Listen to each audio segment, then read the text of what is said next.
ولا تتبع أهواء الذين لا يعلمون.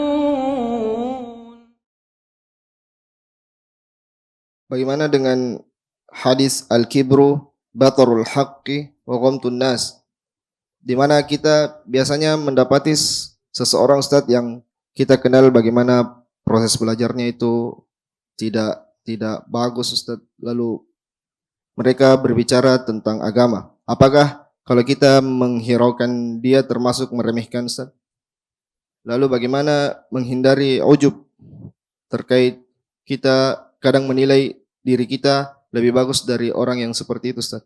Barakallahu fiik. Itu hadits Ibnu Mas'ud ya, di riwayat Al-Bukhari. Nabi SAW bersabda, la yadkhulul jannah man kana fi qalbihi mithqala darratin min kibr.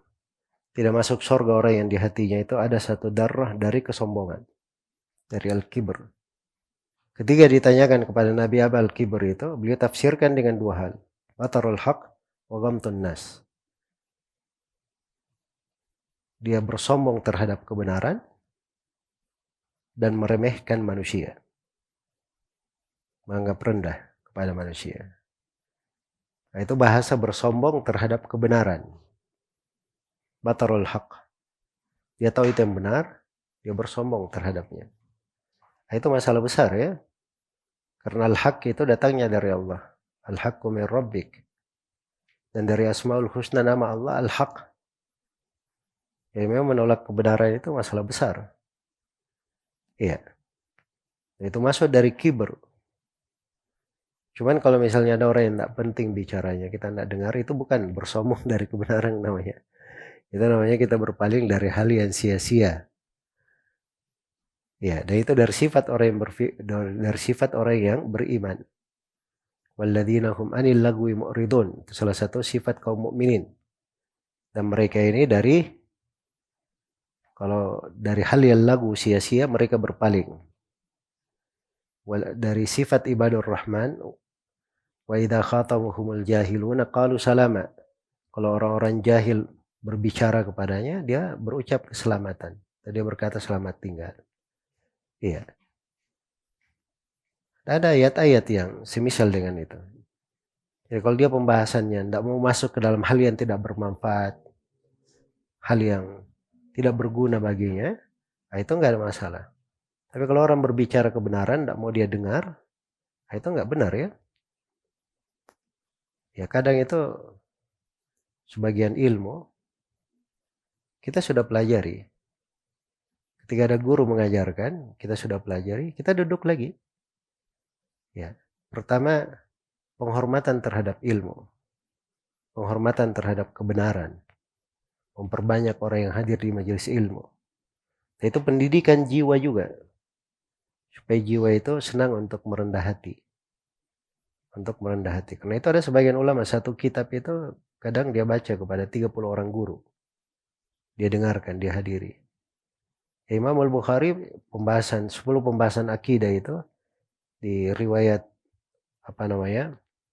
Al-Lalaka'i di Syarh Usul I'tiqad Ahli Sunnah wal Jamaah, itu oleh Al-Bukhari diambil dari lebih 1000 orang guru.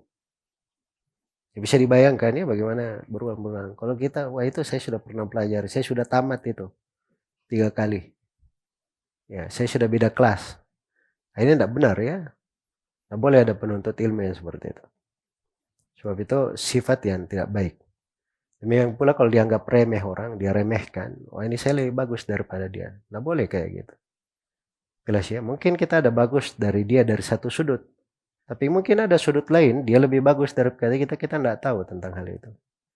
Jadi jangan selalu masuk ke dalam orang, ya memperbandingkan diri kita dengan orang itu tidak baik. Sesoleh apapun kita, sebaik apapun kita.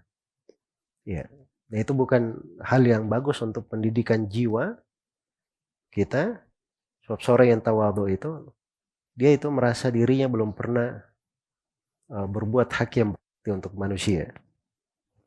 Orang yang tawadhu itu tidak merasa dirinya lebih tinggi daripada yang lainnya. Iya, lebih tinggi daripada yang lainnya. Karena itu diajarkan oleh para ulama. Ini ada di buku-buku ilmu ya, ditulis buku-buku banyak. Kalau dibahas orang tadi itu tasawuf tadi. Mereka mau kalau tasawuf bagus seperti ini misalnya, nah itu sudah ada ditulis oleh buku-buku para ulama.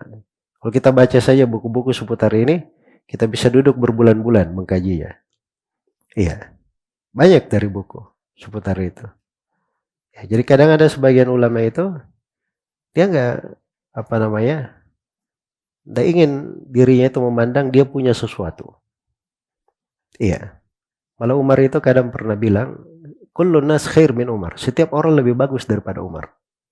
Padahal siapa Umar bin Khattab? Semua orang tahu tentang keutamaannya, dijamin masuk surga. Ya, di mana-mana Nabi berkata, datang Rasulullah Abu Bakar Umar, Rasulullah Abu Bakar Umar, Rasulullah Abu Bakar Umar. Itu keutamaan sangat besar. Bersama dengan itu, Umar radhiyallahu taala anhu berucap dengan ucapan itu. Semua orang lebih bagus dari Umar. Iya. Lebih bagus dari Umar.